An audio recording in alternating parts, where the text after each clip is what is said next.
අර හතර දෙනෙක් ඉන්නවත් දන්නේ නැහැ. හැංගිලා.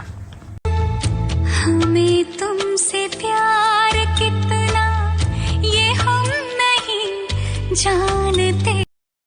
ඔන්න ඉතින් ගොඩ කාලෙකට පස්සේ මම්මගේ ආදරණීය නගරයට ආවා. මේ තියෙන අපේ ඇපාර්ට්මන්ට් එක. අපි ඇතුළට ගිහින් බලමු මොකද වෙන්නේ කියලා.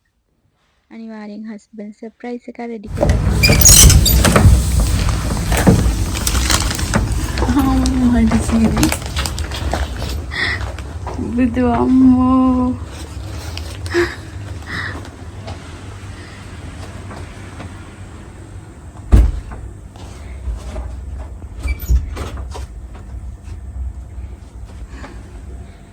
අර හතර දෙනෙක් ඉන්නවත් දන්නේ නැහැ. හැංගිලා. අනිවාර්යෙන් සීට් ගෙනහල්ලා.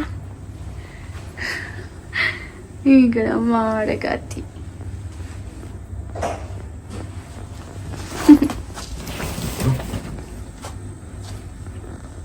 බලන්න. දැන් මං හදන්නේ මගේ ස්පෙෂල් සර්ප්‍රයිස් ගිෆ්ට් එක අන්බොක්ස් කරන්න. මේ තියෙන්නේ ඒක. ඉතින් මෙන්න මේක තමයි මට හස්බන්ඩ්ගෙන් හම්බුණ ස්පෙෂල් වෙල්කම් ගිෆ්ට් එක. මේ තියෙන්නේ iPad A16 එක. අපි අන්බොක්ස් කරමු.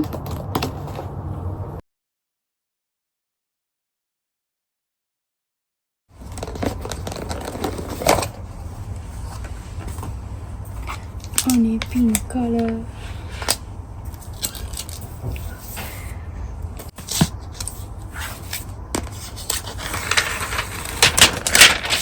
මේක මාරි ලස්සනයි නේ.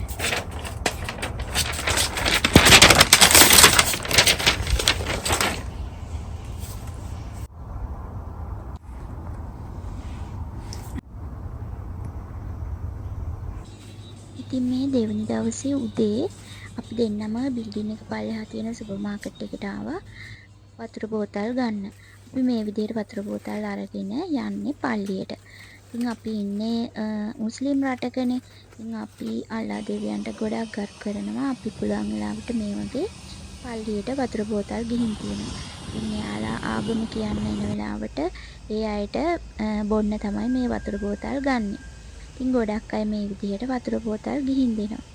ඉතින් අපි වතුර බෝතල් ටික දීලා ඊට පස්සේ චුට්ටක් පල්ලෙහා ඇවිත්තා. මේ තියෙන්නේ මෙතන ඉතින් ඩිරාම් එකක් දීලා try කරා හස්බන්ඩ් මේ ටෝයි එකක් ගන්න. ඒක ගන්න බැරි වුණා. ඊළඟට අපි ගෙදර ඇවිල්ලා කරේ ගෙනාපු කැවිලි මේ විදිහට පැක් කරා. මොකද අපේ මෙහි ඉන්න ලංකාවේ යාළුවෝ හැමෝටම ඒ කියන්නේ පොඩ හරි මං ගෙනාපු කැවිලි මේ විදිහට තමයි පාර්සල් කරේ. ඉතින් ඔන්න විශේෂයෙන්ම සොරි කියන්න ඕන ජනක අයියගේ තුවන් අයියගේ පාර්සල් එක දෙන්න පරක් වුණා. ඉතින් ඇත්තටම ඒක එක්ස්පයර් වෙලා වීසි කරා. ඉතින් මෙන්න මේ විදිහට තමයි පාර්සල් ටික හැදුනේ.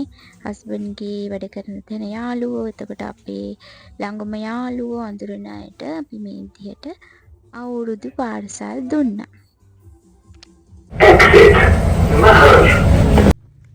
ඊළඟට අපි දෙන්න හවස් වෙද්දි බීච් එකට ආවා. මට ඉතින් හස්බන්ඩ් එක්ක බීච් එකට එන්න ආස හිතුණා ගොඩ කාලෙකින් නිසා. අපි දෙන්නත් එක්ක කන්න ජාති ටිකකුත් අරගෙන බීච් එකට ආවා. ඇවිල්ලා බීච් එකේ ඉඳන් නාලා ගෙදර ගියා. ඉතින් මේ ඊළඟ දවසේ උදේ හස්බන්ඩ්ගේ ගෙදරින් ගෙනාව අලුත් හාලුත් එක්ක මං හස්බන්ඩ්ට කිරිබත් එකක් හැදුවා. එතකොට මාළු ඇඹුල් තියල් එකකුත් හැදුවා. ඉතින් ඔන්න ඔය විදිහට තමයි අවුරුද්දට එයාට මම ට්‍රීට් එකක් දුන්නා. චූටියට මේ වගේ කිරිබත් හදලා ඇඹුල් තියල් එකක් හදලා ටිකක් ඉතින් එයාට ගෙනියන්නත් අරගෙන දුන්නා. ඔන්න ඔය විදිහට තමයි එදා උදේ වරුව ගෙවුනේ. මං හරි ආසයි කෑම හදලා ලස්සනට ඇරේන්ජ් කරලා ටේබල් එක ලස්සනට හදලා ඒ විදිහට කරන්න.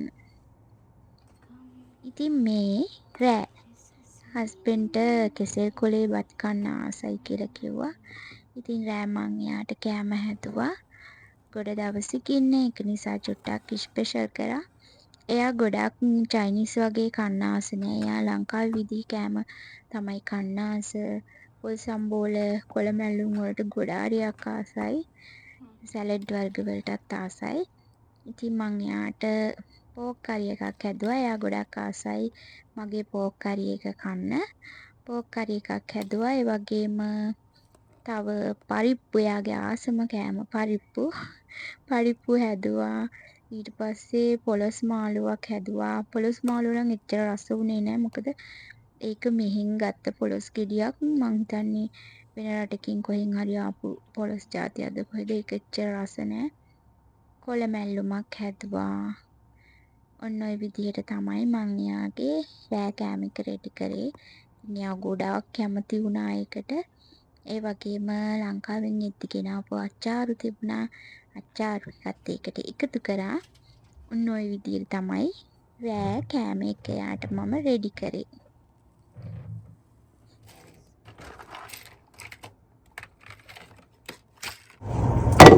ඊළඟට තියෙන්නේ ඩෙසර්ට් එක.